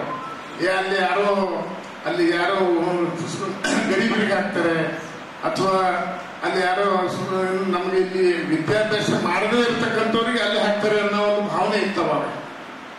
ಅಂತ ಸಂದರ್ಭದಲ್ಲಿ ನಾವು ಸುಮಾರು ನಾನಿದ್ದಾಗ ಅವಾಗ 5,000 ಮಕ್ಕಳು ಇದ್ದರು ತುಮಕೂರು ಸಿದ್ಧಗಂಗಾ ಮಠದಲ್ಲಿ. ಇವತ್ತು 13,000 ಮಕ್ಕಳು ವಿದ್ಯಾರ್ಥಿಗಳು ಅಲ್ಲಿ ಹೋಗ್ತಾ ಇದ್ದಾರೆ. ಅದು ಮಠ ಅಂತಂದ್ರೆ ಹೆಂಗಿದೆ ಅಂತಂದ್ರೆ ಅಲ್ಲಿ ಮಠದ ಮೇಲೆ ಒಂದು ಗುಡ್ಡ ಇದೆ, ಆ ಬೆಟ್ಟದ ಮೇಲೆ ಮೇಲ್ಗಡೆನೆ ಬರೆದಿದ್ದಾರೆ ಅಲ್ಲಿ ದೇವನೊಬ್ಬ ನಾಮ ಹಲವು ಮತ್ತು ಕಾಯಕವೇ ಕೈಲಾಸ ಅಂತಕ್ಕಂಥದ್ದು. ಮನುಷ್ಯ ಬದುಕಬೇಕು ಅಂತಂದ್ರೆ ಇವೆರಡೂ ಅರ್ಥ ಮಾಡ್ಕೊಳ್ಬೇಕು, ಅಂದಾಗ ಅವನ ಜೀವನ ಸಾರ್ಥಕ ಆಗುತ್ತೆ. ಕಾಯಕದಲ್ಲಿ ದೇವರು ಕಂಡಿರ್ತಕ್ಕಂಥವ್ರು ನಮ್ಮ ಪೂಜ್ಯರು ಶಿವಕುಮಾರ ಸ್ವಾಮಿಗಳು ಏನಿದ್ರು ಅಂತಂದ್ರೆ ಈತನೇ ನಮ್ಮ ಮಹಿಪಾಲ್ ರೆಡ್ಡಿ ಸರ್ ಹೇಳಿದ್ರು 3 ಗಂಟೆಗೆ ಅವ್ರ ಪೂಜೆ ಪುನಸ್ಕಾರ ಪ್ರಾರಂಭ ಆಗುತ್ತೆ. ಆನಂತರ ಪೂಜೆ ಪಠಣ, ಆನಂತರ ಬೆಳಿಗ್ಗೆ ಎದ್ದ ಕ್ಷಣ ಮತ್ತೆ ವಿದ್ಯಾರ್ಥಿಗಳ ಊಟ ಉಪಚಾರ ಮಾಡೋದು, ಅದಾದ ನಂತರ ಅಲ್ಲೇ ಪಕ್ಕದಲ್ಲಿ ಇರ್ತಕ್ಕಂಥ ಒಂದು ಇದ್ರ ಮೇಲೆ ಬಂದಿರ್ತಕ್ಕಂಥ ಭಕ್ತಾದಿಗಳಿಗೆ ದರ್ಶನ ಕೊಡೋದು, ಅದಾದ ನಂತರ ವಿದ್ಯಾರ್ಥಿಗಳಿಗೆ ಕ್ಲಾಸ್ ತಗೊಳ್ಳೋದು. ಇವರು ಕಾರ್ಯಚಟುವಟಿಕೆಗೆ ನೋಡಿ ಈ ಗಡಿಯಾರನೇ ನಾಸ್ತಕ್ಕಂಥ ಕಾರ್ಯ ಅವರು ನಮ್ಮ ಶಿವಕುಮಾರ ಸ್ವಾಮೀಜಿಗಳು. ಅಷ್ಟೊಂದು ಬ್ಯುಸಿಯಾಗಿರ್ತಕ್ಕಂಥ ಯಾವಾಗ ಮಲಗ್ತಾರೋ ಯಾವಾಗ ಬಿಡ್ತಾರೋ ಅಂತಕ್ಕಂಥದ್ದು ಯಾರಿಗೂ ಗೊತ್ತಾಗ್ತಾ ಇರಲಿಲ್ಲ. ಅಂತ ಪೂಜ್ಯರು ಕಾಲದಲ್ಲಿ ನಾವು ಅಲ್ಲಿ ಓದಿದೀವಿ ಅಂತಂದ್ರೆ ನಮ್ಮಂತ ಪುಣ್ಯವಂತರು ಯಾರೂ ಇಲ್ಲ ಅಂತ ಹೇಳಿ ನಾನು ಹೆಮ್ಮೆಯಿಂದ ಹೇಳಲಿಕ್ಕೆ ಬಯಸ್ತಾ ಇದ್ದೀನಿ. 4-5 ಮಂದಿಗೆ ನಾವು ಅವರು ಸನ್ಮಾನ ಮಾಡಿದ್ದಾರೆ. ಶ್ರೀಮತಿ ಗುರುಬಾಯಿ ಆಳಂದವರು ಮತ್ತು ಶ್ರೀ ಡಿಎನ್ ಪಾಟೀಲ್ ಅವರಿಗೂ ಮತ್ತು ವಿಶೇಷವಾಗಿ ಮಹಿಪಾಲ್ ರೆಡ್ಡಿ ಅವರಿಗೂ ಮತ್ತು ವೆಂಕಟೇಶ್ ಮೂರ್ತಿ ಅವರಿಗೂ ಮತ್ತು ವಿಜಯ್ ಕುಮಾರ್ ವಾರದವರಿಗೂ ಕೂಡ ಇವತ್ತು ವಿಶೇಷ ಸನ್ಮಾನ ಮಾಡಿದ್ದಾರೆ. ನಾವು ಇತಿಹಾಸ ತೆಗೆದು ನೋಡಿದಾಗ ಮಠಗಳು ಸರ್ಕಾರದ ಕೆಲಸ ಬಹಳ ಕೆಲಸ ಮಾಡಿದ್ದಾರೆ. ಯಾಕಂದ್ರೆ ಒಬ್ಬ ಕುಟುಂಬಕ್ಕೆ ಮಾರ್ಗದರ್ಶಕರಾಗಿ ಅಂದ್ರೆ ಅವ್ರಿಗೆ ಎಲ್ಲ ರೀತಿಯಿಂದ ಮಾರ್ಗದರ್ಶನ ಮಾಡಿ ಮತ್ತು ವಿದ್ಯಾಭ್ಯಾಸವನ್ನು ಮಠಗಳು ಮಾಡಿದ್ದಾರೆ. ಅವ್ರದಿದ್ದರೆ ಅಂದ್ರೆ ಒಂದು ಧರ್ಮವನ್ನು ಉಳಿಸ್ಕೊಂಡಿದ್ದಾರೆ ಮತ್ತು ಶಿಕ್ಷಣವನ್ನು ಕೊಟ್ಟಿದ್ದಾರೆ. ಇಂಥ ಮಠಗಳಿಂದಲೇ ನಮ್ಮ ಕಲ್ಯಾಣ ಕರ್ನಾಟಕ ಅನ್ಬೋದು ಮತ್ತು ಈ ಜಗತ್ತಿನಲ್ಲಿ ನಮ್ಮ ಭಾರತ ದೇಶ ಜಾಸ್ತಿ ಎಲ್ಲ ನಮ್ಮ ಮಠಗಳಿಂದ ಈ ನಮ್ಮ ಸಂಸ್ಕಾರ ಸಂಸ್ಕೃತಿ ಓದಿದೆ ಅಂದ್ರೆ ಮಠದಿಂದ ಅಂತ ನಾವು ಹೇಳ್ಬೋದು, ಹೆಮ್ಮೆದಿಂದ ಹೇಳ್ಬೋದು. ಅದರಲ್ಲಿ ದೊಡ್ಡದಾಗಿ ಇರೋದು ನಮ್ಮ ತುಮಕೂರು, ನಮ್ಮ ನಾರ್ತ್ ಕರ್ನಾಟಕದಲ್ಲಿ ಅಂದ್ರೆ ನಮ್ಮ ಬಸವೇಶ್ವರರು, ಹಾಗೆ ಎಲ್ಲ ಮಠಗಳಿಗೆ ತಮ್ಮ ಊರುಗಳಲ್ಲಿ ಎಲ್ಲ ನಮ್ಮ ಕೈಲಾದಷ್ಟು ಎಲ್ಲರೂ ಮಾಡಿದ್ದಾರೆ. ಆದರೆ ಕರ್ನಾಟಕದಲ್ಲಿ ಹೆಚ್ಚಿನ ಶಿಕ್ಷಣ ದಾಸೋಹ ಮಾಡಿದಂತ ಮಠ ಅಂದರೆ ಶಿವಕುಮಾರ ಸ್ವಾಮೀಜಿ ಅವರು. ಅವರಲ್ಲಿ ಅವರು ಮಾಡಿದಂತ ಸೇವೆ ಮತ್ತು ಈ ಭಾಗಕ್ಕೆ ಬೆಳೆಸಿದಂತ ಎಲ್ಲ ನಮ್ಮ ಎಷ್ಟು ಲಕ್ಷಾಂತರ ಭಕ್ತರು ಅಲ್ಲಿ ವಿದ್ಯಾಭ್ಯಾಸ ಮಾಡಿ ತಮ್ಮ ಅಲ್ಲಿ ಮತ್ತು ಕಾಯಕ ಬಹಳ ಅದು ಕಾಯಕ ಏನ್ ಮಾಡ್ಬೇಕು ಅನ್ನೋದು ಕಲ್ಸ್ಕೊಟ್ಟಿದ್ರು. 12ನೇ ಶತಮಾನದಲ್ಲಿ ಬಸವಣ್ಣವರು ಹಾಕಿಕೊಟ್ಟ ಏನು ಕಾಯಕವೇ ಕೈಲಾಸ ಅಂತಂದ್ರೆ ಕಾಯಕ ಮಾಡಿ ಅದರಿಂದ ಗಳಿಸಿ ಮತ್ತು ಮಂದಿಗೂ ಸಹಾಯ ಮಾಡುವಂತ ಅಂದ್ರೆ ಪರೋಪಕಾರ ಮಾಡುವಂತ ಕೆಲಸವನ್ನು ಹಾಕಿಕೊಟ್ಟದಂತ ಶಿವಪಾಸಿಯವರು ಮಾಡಿದ್ದಾರೆ. ದಕ್ಷಿಣದಲ್ಲಿ ಸಿದ್ಧಗಂಗೆ, ಉತ್ತರದಲ್ಲಿ ಶರಣಬಸವೇಶ್ವರ ದಾಸೋಹ ಮಠ ಅಂತ ಹೆಸರಿದೆ. ಏನಂತಂದರೆ ಎರಡೂ ಸಂಸ್ಥೆಗಳು ಶಿಕ್ಷಣ ಮತ್ತು ದಾಸೋಹವನ್ನು ಪಾಲನೆ ಮಾಡಿಕೊಂಡು ಅದನ್ನು ಮಾಡಿಕೊಂಡು ಬಂದಿರುವಂಥ ಕೆಲಸ. ಅದ್ರ ಜೊತೆಗೆ ಭಾಳ ಒಂದೇನಂತಂದರೆ ಭಾಳ ಭಕ್ತರ ಸಿದ್ಧಗಂಗೆಯ ಭಕ್ತರ ಒಂದು ಆಸೆ ಏನಿತ್ತು ಅಂತಂದರೆ ಶಿವಕುಮಾರ ಸ್ವಾಮಿಗಳಿಗೆ ಭಾರತ ರತ್ನ ಸಿಗಬೇಕು ಅನ್ನೋದು ಆಸೆ ಇತ್ತು. ಆದರೆ ಭಾರತ ರತ್ನ ಸಿಗಲಿಲ್ಲ. ಆದರೆ ಅದು ಬರೀ ಭಾರತ ರತ್ನ ಅಲ್ಲ, ಅದು ವಿಶ್ವರತ್ನ. ಇಡೀ ಪ್ರಪಂಚದ ಜನರ ಸೇವೆ ಮಾಡಿದಂಥ ವಿಶ್ವರತ್ನ. ನಾವು ವಿಶ್ವರತ್ನವನ್ನು ಹೊಂದಿದಂಥ ನಾವೇ ಕನ್ನಡಿಗರು ಸೌಭಾಗ್ಯರು ಅಂತ ನಾವು ಭಾವಿಸ್ತೀವಿ. ಯಾಕೆಂತಂದರೆ ನಾನು ಶಿವಕುಮಾರ ಸ್ವಾಮಿಗಳನ್ನು ಮೊದಲನೇ ಸಲ ಭೇಟಿಯಾದಾಗ, ಅವ್ರ ಪಾದಕ್ಕೆ ಹಿಡಿದಾಗ ಈ ಕರೆಂಟ್ ಹೊಡೆದಾಗ ಹೆಂಗೆ ಬಂದು ಜೂಮ್ ಅನ್ನೋದು ಆ ಅಪಿಯರೆನ್ಸ್ ನನಗಾಯ್ತು ಫಸ್ಟ್ ಟೈಮ್. ಅವತ್ತು ಸಂಘಟ ದೇವರಪ್ಪ ಇದ್ದು ಅವನ್ನ ಹೇಳ್ಕೊಂಡಿದ್ದೆ. ಅಂದರೆ ಒಬ್ಬ ದೈವಿ ಪುರುಷ, ಒಬ್ಬ ಮಹಾನ್ ಪುರುಷನ ದರ್ಶನ ಆದಾಗ ನಮಗೆ ಹೇಗೆ ಅವರಿರ್ತಕ್ಕಂಥ ಶಕ್ತಿ ನಮ್ಮಲ್ಲಿ ಪ್ರವಹಿಸ್ತದೆ ಅನ್ನೋದಕ್ಕೆ ಅದೊಂದು ಸಾಕ್ಷಿ ನನಗೆ ತುಂಬ ಅನುಭವ ಆಗಿದ್ದನ್ನು ನಾನು ಹೇಳ್ಬೋದು. ಅಂತಹ ಶ್ರೇಷ್ಠ ನಡೆದಾಡುವ ದೇವರು ಶಿವಕುಮಾರ ಸ್ವಾಮಿಗಳು. ಯಾಕೆಂದರೆ ಅವರನ್ನ ಸಿದ್ಧಗಂಗಾ ಶ್ರೀಗಳವರ ಜನ್ಮದಿನ, ಅವರ ಜನ್ಮದಿನವನ್ನ ಗುರುವಂದನ ಅಂತೇಳಿ ಆಚರಣೆ ಮಾಡುತ್ತೇವೆ. ಅವರ ಪುಣ್ಯ ಸ್ಮರಣೆಯನ್ನ ಇಡೀ ಕರ್ನಾಟಕದಲ್ಲಿ ದಾಸೋಹದ ದಿನ ಅಂತೇಳಿ ಆಚರಣೆ ಮಾಡುವಂತ ಒಂದು ದೊಡ್ಡ ಸಂಸ್ಕಾರವನ್ನ ಇಡೀ ನಾಡಿನ ಜನತೆ ಬೆಳೆಸ್ಕೊಂಡು ಬಂದಿರುವಂತದ್ದು ಬಹಳ ಸಂತೋಷದ ಸಂಗತಿ. ಪೂಜ್ಯರಿಗೆ ಅವರ ಮೇಲೆ ಯಾಕಿಷ್ಟು ಒಲವು, ಅವರ ಮೇಲೆ ಯಾಕಿಷ್ಟು ಅಭಿಮಾನ, ಪ್ರೀತಿ, ಕಾಳಜಿ, ಕರ್ನಾಟಕ ರತ್ನ, ವಿಶ್ವರತ್ನ, ದಾಸೋಹದ ರತ್ನ ಅಂತ ನಾವೆಲ್ಲ ಯಾಕೆ ಕರಿತೀವಿ ಅಂತಂದ್ರೆ, ನೀವು ಇವಾಗೆಲ್ಲ ಸಿದ್ಧಗಂಗಾ ಶ್ರೀಗಳವರನ್ನ ಸುಮಾರು ವರ್ಷಗಳಿಂದ 10-15 ವರ್ಷಗಳಿಂದ ನೋಡ್ತಿರ್ಬೋದು. ಅಲ್ಲಿ ನೂರಾರು ಸಾವಿರಾರು ಜನ ಮಕ್ಕಳು ಹೋಗ್ತಾರೆ, ಓದ್ತಾರೆ ಅಂತೆ. ಆದ್ರೆ ಪೂಜ್ಯರಾಗಿರ್ತಕ್ಕಂತಹ ಸಿದ್ಧಗಂಗಾ ಮಹಾಸ್ವಾಮಿಗಳವರು ಈ ಹಂತಕ್ಕೆ ಬರಬೇಕಾಗಿತ್ತಂದ್ರೆ ಇದಕ್ಕಿಂತ ಪೂರ್ವದಲ್ಲಿ ಪಟ್ಟಿರುವಂತ ಶ್ರಮ ಅದು ಅಷ್ಟಿಷ್ಟಲ್ಲ. ನೀವು ಸ್ವಾಮಿಗಳ ಕರ್ತವ್ಯ ಕೆಲಸ, ಬಹಳ ಜನ ಸ್ವಾಮಿಗಳಿಗೆ ನೋಡ್ತಿದ್ದಂಗೆ ಇವ್ರಿಗೆ ಯಾಕಪ್ಪ ದೊಡ್ಡ ಗಾಡಿ, ಆ ಗಾಡಿ, ಹಿಂಗೆಲ್ಲ ಸಹಜ ಬಹಳಷ್ಟು ಇತ್ತೀಚೆಗೆ ಅವೆಲ್ಲ ಕ್ವಶನ್ ಬರ್ತವೆ. ಬಹಳ ಜನ ಸ್ವಾಮಿಗಳು ನೋಡ್ತಿದ್ದಂಗೆ ಟೀಕೆ ಮಾಡುವಂತ ಜನರೇ ಜಾಸ್ತಿ. ಆದ್ರೆ ಒಂದ್ ಅರ್ಥ ಮಾಡ್ಕೊಳ್ರಿ, ಉದಾಹರಣೆಗೆ ಸಿದ್ಧಗಂಗಾ ಶ್ರೀಗಳವ್ರ ಬಗ್ಗೆ ಹೇಳ್ತಿರೋದು, ಪೂಜ್ಯರಾಗಿರ್ತಕ್ಕಂಥವ್ರು ಅವರು ಪ್ರಾರಂಭದಲ್ಲಿ ಅವರು ಮಠಕ್ಕೆ ಹೋದಾಗ ಅವ್ರ ಮಠದಲ್ಲಿ ಒಂದು ಹಿಡಿ ಅಕ್ಕಿ ಸಹಿತ ಇರ್ತಿರ್ಲಿಲ್ಲ. ಅವರಿಗೆ ಪ್ರಸಾದ ಮಾಡೋದಕ್ಕೆ ಎಷ್ಟೋ ಕೊರತೆ ಇತ್ತು. ಅಂತಹ ಸಂದರ್ಭದಲ್ಲಿ ಪೂಜ್ಯರು ತಾವು ತಮ್ಮ ಬಟ್ಟಿ ನೋಡ್ಕೋಬೇಕು, ಮಠದಾಗಿರುವಂತ ಮಕ್ಕಳ ಭವಿಷ್ಯ ನೋಡ್ಕೊಳ್ಬೇಕು. ಅವಾಗೆಲ್ಲ ಅವರಲ್ಲಿ ಏನ್ ಮಾಡಿದ್ರು, ನಮ್ಗೆಲ್ಲ ಪಟ್ಟ ಅದಕ್ಕೆ ಟೈಮ್ ಒಳಗೆ ಜೋಳಿಗೆ ಕೊಟ್ಟಿರ್ತಾರೆ. ಆ ಜೋಳಿಗೆ ತಗೊಂಡು ಹಳ್ಳಿಗಳಿಗೆ ಭಿಕ್ಷಕ್ಕೆ ಹೋದ್ರು. ಅವರೆಲ್ಲ ಯಾರು ಬೆಳೆದಿರ್ತಾರೆ, ನೀವು ಬೆಳೆದಿರುವಂತ ಬದುಕಿನೊಳಗಡೆ ಒಂಚೂರು ದಾಸೋಹ ಕೊಡಿ, ಒಂಚೂರು ನಮ್ಮ ಮಕ್ಕಳಿಗೆ, ನನಗಂತ ಕೇಳಿಲ್ಲ, ಅವರು ನಮ್ಮ ಮಠದಲ್ಲಿರುವಂತ ಮಕ್ಕಳಿಗೋಸ್ಕರ ಕೊಡ್ರಿ ಅಂತ ತಿಳ್ಕೊಂಡು ಎಲ್ಲಾ ಬದುಕನ್ನ, ಜೋಳ, ಅಕ್ಕಿ, ಗೋಧಿ, ರವೆ ಏನ್ ಕೊಡ್ತಾರದು ದಾಸೋಹ ಅಡಿಗೆಗೆ ಏನೇನು ಹತ್ತತ್ತೆ ಎಲ್ಲವನ್ನೂ ಸಹಿತ ಜೋಳಿಗೆ ಹಿಡ್ಕೊಂಡು ಹಳ್ಳಿಗಳಿಗೆ ತಿರುಗಿ ಭಿಕ್ಷೆಯನ್ನ ಬೇಡಿ ಎಲ್ಲಾ ಕಡೆ ತಿರ್ಕೊಂಡು ಬಂದು ಎಲ್ಲಾ ಮಕ್ಕಳನ್ನ ಕರ್ಕೊಂಡು ಉಣ್ಣುವಂತ ಸಂಸ್ಕೃತಿ ಬೆಳೆಸಿರುವಂತದ್ದು ಅದು ಸಿದ್ಧಗಂಗಾ ಮಹಾಸ್ವಾಮಿಗಳವರು ಅನ್ನುವಂಥದ್ದು. ಹೀಗಾಗಿ ಪೂಜ್ಯರ ಅವರ ಶ್ರಮ ಮಠವನ್ನ ಈ ಹಂತಕ್ಕೆ ಬೆಳೆಸಲಿಕ್ಕೆ ಬಹಳಷ್ಟು ಕಷ್ಟವನ್ನ ಪಟ್ಟಿದ್ದಾರೆ. ಇವತ್ತು ಅವಾಗೆಲ್ಲ ಅಂತಿದ್ರು ಸಿದ್ಧಗಂಗಾ ಮಠಕ್ಕೆ ಮಕ್ಕಳು ಅಂತಂದ್ರೆ ಬಹಳ ಜನ ಬಡವರು ಹೋಗ್ತಾರೆ. ಅದು ನಿಜಕ್ಕೂ ತಪ್ಪದಲ್ಲ. ಆ ಮಠಕ್ಕೆ ಬಡವರು ಹೋಗಂಗಿಲ್ಲ. ಆ ಮಠದಲ್ಲಿ ಕಲಿಯುವಂತವ್ರು ಬಡ ಮಕ್ಕಳಲ್ಲ. ಆ ಮಠಕ್ಕೆ ಹೋಗೋರು, ಆ ಮಠದಲ್ಲಿ ಕಲಿಯುವಂತ ಮಕ್ಕಳು ಅವರು ಭಾಗ್ಯವಂತರು ಅನ್ನುವಂತಹ ಭಾವನೆ ಬರಬೇಕು. ನ್ಯಾಯಮೂರ್ತಿ ಶಿವರಾಜ್ ವಿ ಪಾಟೀಲ್ ರವರ ಆತ್ಮಕಥನ ಕಳೆದ ಕಾಲ ನಡೆದ ದೂರ ಲೋಕಾರ್ಪಣೆ ಸಮಾರಂಭವು ಕಲಬುರಗಿ ನಗರದ ಡಾಕ್ಟರ್ ಎಸ್.ಎಂ. ಪಂಡಿತ್ ರಂಗಮಂದಿರದಲ್ಲಿ ಜರುಗಿತು.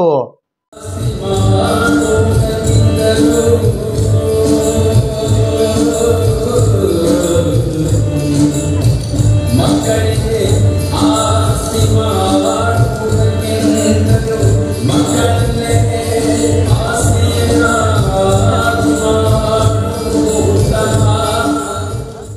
ನ್ಯಾಯಮೂರ್ತಿ ಡಾಕ್ಟರ್ ಶಿವರಾಜ್ ವಿ ಪಾಟೀಲರ ಆತ್ಮಕಥನ ಕಳೆದ ಕಾಲ ನಡೆದ ದೂರ 2ನೇ ಮುದ್ರಣದ ಲೋಕಾರ್ಪಣೆ ಸಮಾರಂಭವು ರವಿವಾರ ದಿನಾಂಕ 31 ಮಾರ್ಚ್ 2024ರಂದು ಸಾಯಂಕಾಲ 5 ಗಂಟೆಗೆ ಕಲಬುರಗಿ ನಗರದ ಡಾಕ್ಟರ್ ಎಸ್.ಎಂ. ಪಂಡಿತ್ ರಂಗಮಂದಿರದಲ್ಲಿ ಜರುಗಿತು. ಈ ಕಾರ್ಯಕ್ರಮದ ದಿವ್ಯ ಸಾನ್ನಿಧ್ಯವನ್ನು ಬಸವ ಕಲ್ಯಾಣದ ಅನುಭವ ಮಂಟಪ ಹಾಗೂ ಭಾಲ್ಕಿ ಹಿರೇಮಠ ಸಂಸ್ಥಾನದ ಅಧ್ಯಕ್ಷರಾದ ಪರಮಪೂಜ್ಯ ನಾಡೋಜ ಡಾಕ್ಟರ್ ಬಸವಲಿಂಗ ಪಟ್ಟದೇವರು ವಹಿಸಿದ್ದರು. ದಿವ್ಯ ಸಮ್ಮುಖವನ್ನು ಚಿತ್ತರಗಿ ಶ್ರೀ ವಿಜಯ ಮಹಂತೇಶ್ವರ ಸಂಸ್ಥಾನ ಮಠ ಇಳಕಲ್ನ ಪೂಜ್ಯ ಶ್ರೀಮನ್ ನಿರಂಜನ ಪ್ರಣವ ಸ್ವರೂಪಿ ಗುರು ಮಹಂತ ಸ್ವಾಮಿಗಳು ವಹಿಸಿದ್ದರು. ಘನ ಅಧ್ಯಕ್ಷತೆಯನ್ನು ಭಾರತದ ಸರ್ವೋಚ್ಚ ನ್ಯಾಯಾಲಯದ ವಿಶ್ರಾಂತ ನ್ಯಾಯಮೂರ್ತಿಗಳಾದ ಗೌರವಾನ್ವಿತ ನ್ಯಾಯಮೂರ್ತಿ ಡಾಕ್ಟರ್ ಶಿವರಾಜ್ ವಿ ಪಾಟೀಲರು ವಹಿಸಿದ್ದರು. ಮುಖ್ಯ ಅತಿಥಿಗಳಾಗಿ ಆಗಮಿಸಿ ಪುಸ್ತಕ ಲೋಕಾರ್ಪಣೆ ಮಾಡಲು ಕರ್ನಾಟಕ ಸರ್ಕಾರದ ಉಪ ಲೋಕಾಯುಕ್ತರಾದ ಗೌರವಾನ್ವಿತ ನ್ಯಾಯಮೂರ್ತಿ ಕೆಎನ್ ಫಣೀಂದ್ರ ಆಗಮಿಸಿದ್ದರು.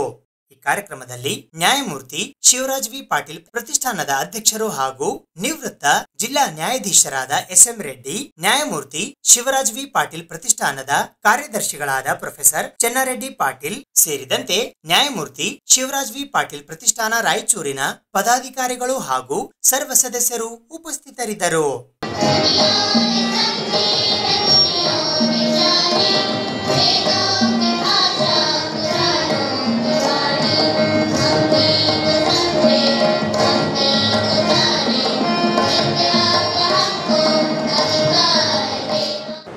ಲೋಕಾರ್ಪಣೆ ಮಾಡಿದಂಥ ವಿಚಾರದ ಬಗ್ಗೆ ಒಂದೆರಡು ಮಾತುಗಳನ್ನು ಆಡಬೇಕು.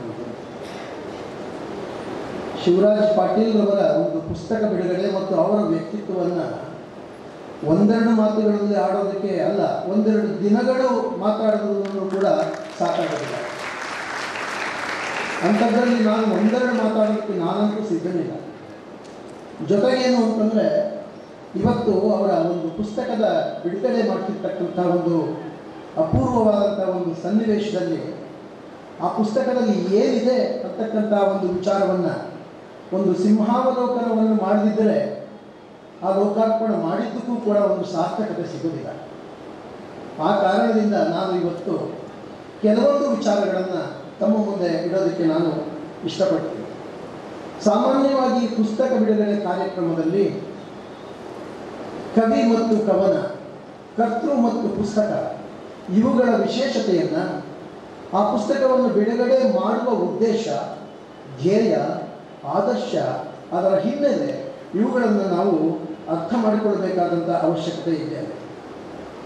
ನಾನು ಪ್ರಥಮವಾಗಿ ಈ ಪುಸ್ತಕವನ್ನು ನೋಡಿದಾಗ ನನಗೆ ಹೊಡೆದಂಥ ಒಂದು ವಿಚಾರವನ್ನು ನಾನು ತಮಗೆ ಹೇಳೋದಕ್ಕೆ ಇಷ್ಟಪಡ್ತೀನಿ. ನೀವೆಲ್ಲರೂ ನೋಡ್ತಾ ಇದ್ದೀರಾ, ಪುಸ್ತಕದ ಒಂದು ಮೇಲ್ಪದರ ಅಥವಾ ಮುಖಪುಟ ಏನಿದೆ, face is the index of mind ಅಂತ ಹೇಳ್ತೀವಿ ನಾವು.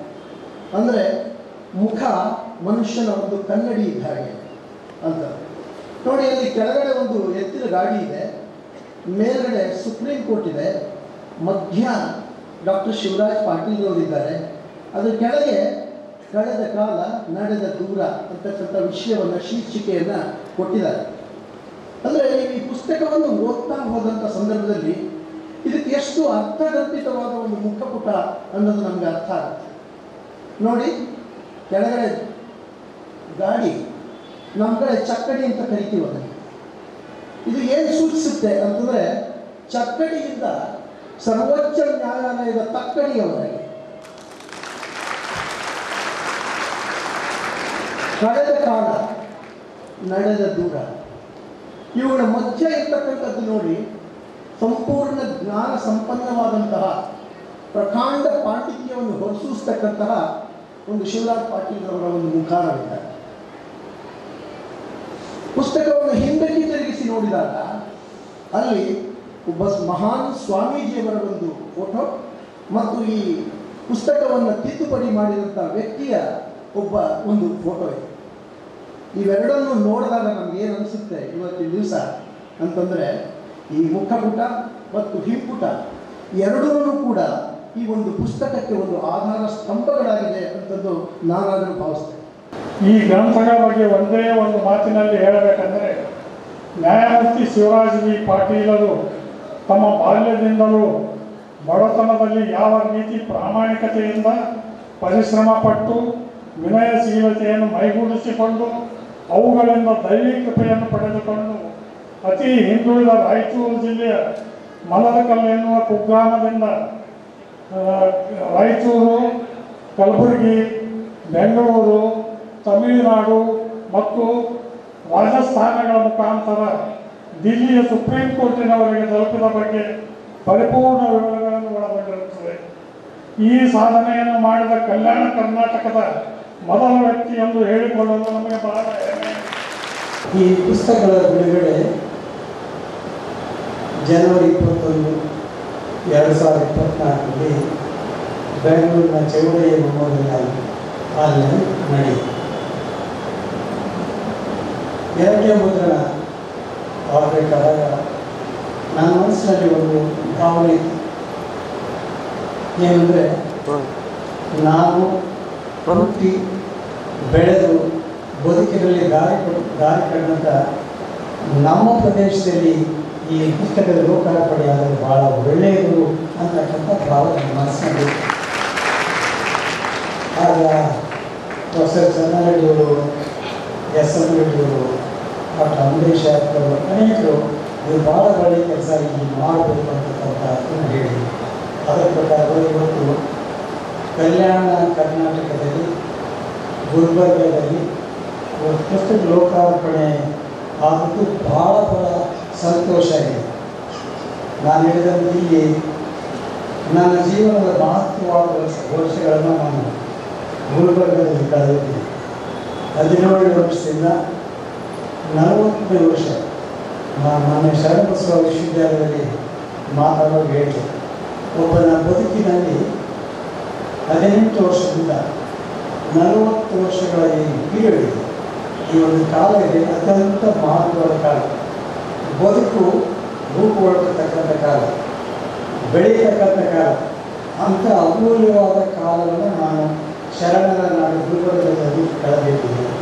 ಆದ್ದರಿಂದ ರಾಯಚೂರಿನಲ್ಲಿ ಜನ್ಮ ತಾಳಿ ಗುಲ್ಬರ್ಗದಲ್ಲಿ ಬೆಳೆದು ಬೀದರ್, ಯಾದಗಿರಿ, ಕೊಪ್ಪಳ ಈ ಭಾಗದ ಕಲ್ಯಾಣ ಕರ್ನಾಟಕದ ಜನರ ಪ್ರೀತಿ ವಿಶ್ವಾಸಕ್ಕೆ ನಾನು ಧನ್ಯತೆಗಳನ್ನು ಕೃತಜ್ಞತೆ ಇರ್ತಕ್ಕಂಥ ಇದೊಂದು ಅವಕಾಶ ತೆಗೆದುಕೊಂಡಿದ್ದೀನಿ. ಈ ಭಾಗದ ಆರಾಧ್ಯ ದೇವತೆ ಶ್ರೀ ಶರಣಬಸವೇಶ್ವರ ಕೃಪೆ,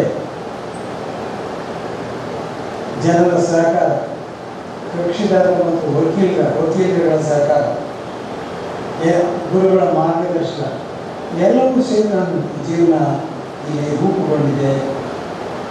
ನಾನು ಯಾಕೆ ಹೇಳಿದ್ದು ಪುಸ್ತಕದ ಬಗ್ಗೆ ನಾನು ಹೇಳೋದು, ವಿಷಯದ ಏನು ಹೇಳಬೇಕಾದ್ರೆ ಹುಡುಗಿಲ್ಲ. ಕಾರಣ ನಮ್ಮ ನ್ಯಾಯಮೂರ್ತಿಗಳು ಎಲ್ಲ ಹೇಳಿರ್ತಾರೆ.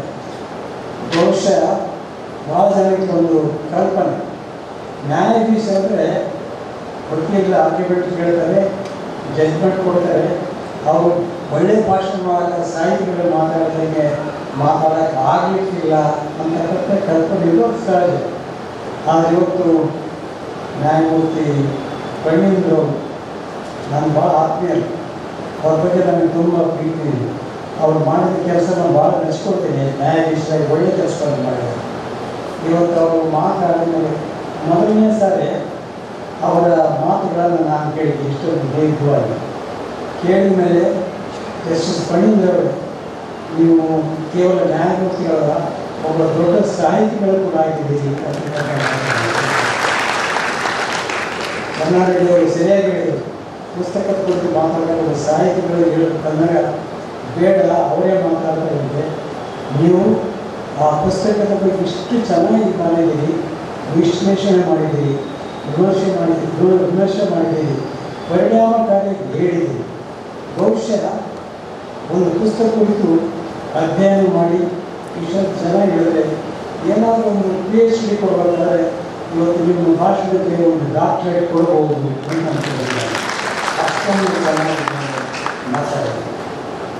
ಕಲಬುರಗಿ ನಗರದ ಪ್ರತಿಷ್ಠಿತ ಆಸ್ಪತ್ರೆಯಾಗಿರುವ ಯುನೈಟೆಡ್ ಆಸ್ಪತ್ರೆ ಕಲಬುರಗಿಯಲ್ಲಿ ರವಿವಾರ ಸಂಜೆ ಮುಸ್ಲಿಂ ಬಾಂಧವರ ಪವಿತ್ರ ರಂಜಾನ್ ತಿಂಗಳ ಹಿನ್ನೆಲೆಯಲ್ಲಿ ಇಫ್ತಾರ್ ಕೂಟವನ್ನು ಆಯೋಜಿಸಲಾಗಿತ್ತು.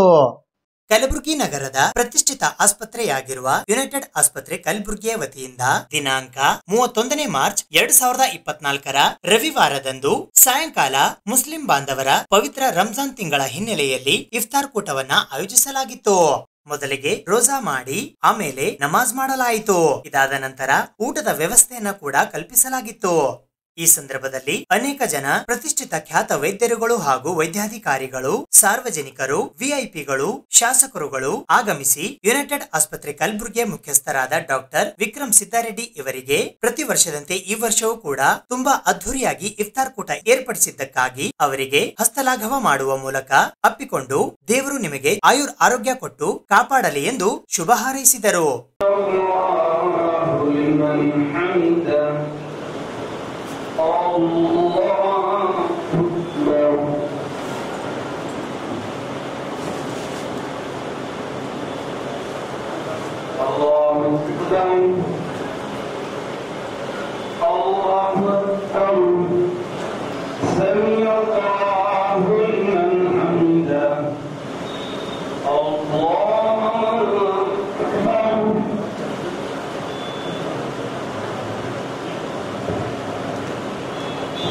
إنك أنت السميع العليم اللهم أجرنا من النار اللهم أجرنا من النار يا مجير يا مجير.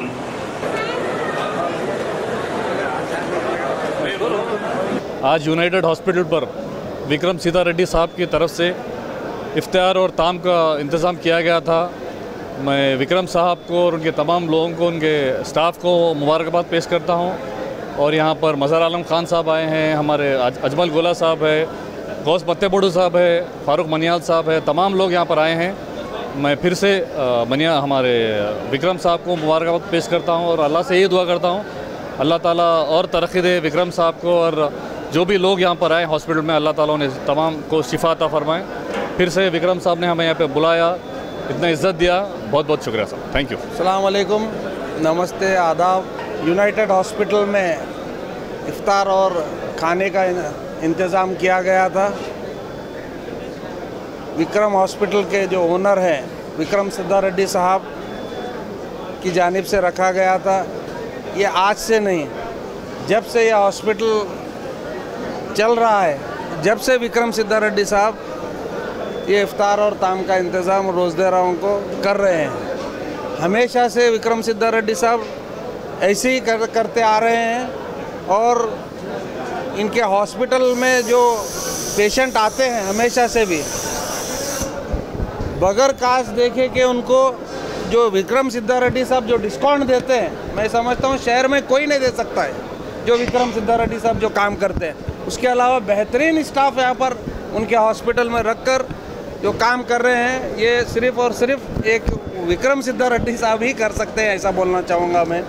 और मेरे दिल की गहराइयों से विक्रम सिद्धारेड्डी साहब को और उनके तमाम स्टाफ को आज रोज़दारों की जो दावत रखी गई है उसके लिए मैं शुक्रिया अदा करता हूँ और अल्लाह ताला से, भगवान से दुआ करता हूँ विक्रम सिद्धारेड्डी साहब को भगवान अल्लाह ताला उनकी सेहत को और अच्छा रखे और ऐसी तंदुरुस्त रहे, वो ऐसी सोशल सर्विस करते रहे, ऐसे लोगों को सर्विस देते रहे, ये दुआ करता हूँ।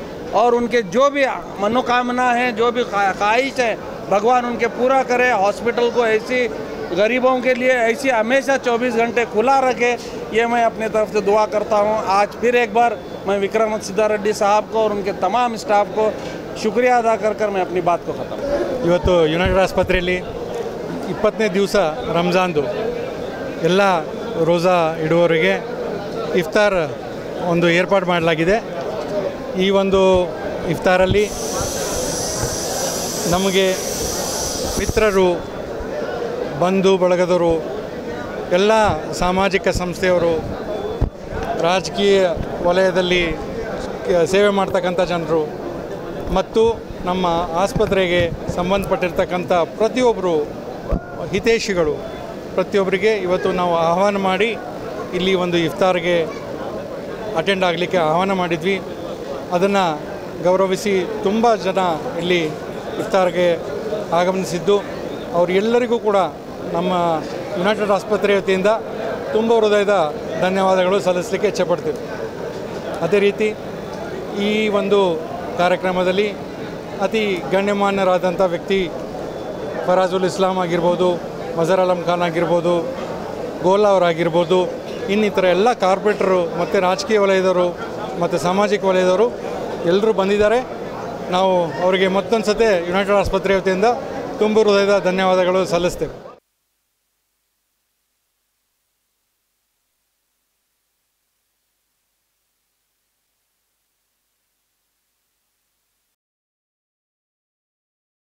ಇದು ಇವತ್ತಿನ ಸುದ್ದಿ ಸಮಯ. ಸ್ಥಳೀಯ ಸುದ್ದಿಗಳಿಗಾಗಿ ನೋಡ್ತಾ ಇರಿ ಸುದ್ದಿ ಸಮಯ.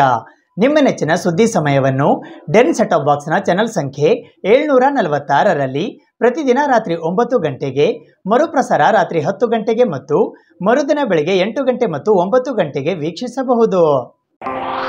ಇದು SS ಡಿಜಿಟಲ್ ಚಾನಲ್, ಶ್ರೀ ಸುಮಂಗಲಿ ಡಿಜಿಟಲ್ ಚಾನಲ್. ನೀವು ನೋಡ್ತಾ ಇದ್ದೀರಿ ಸುದ್ದಿ ಸಮಯ, ಸ್ಥಳೀಯ ಸುದ್ದಿಗಳಿಗಾಗಿ. ಸುದ್ದಿ ಸಮಯದ ಪ್ರಾಯೋಜಕರು Mahalakshmi jewellers, gold hub, main road, Kalaburagi.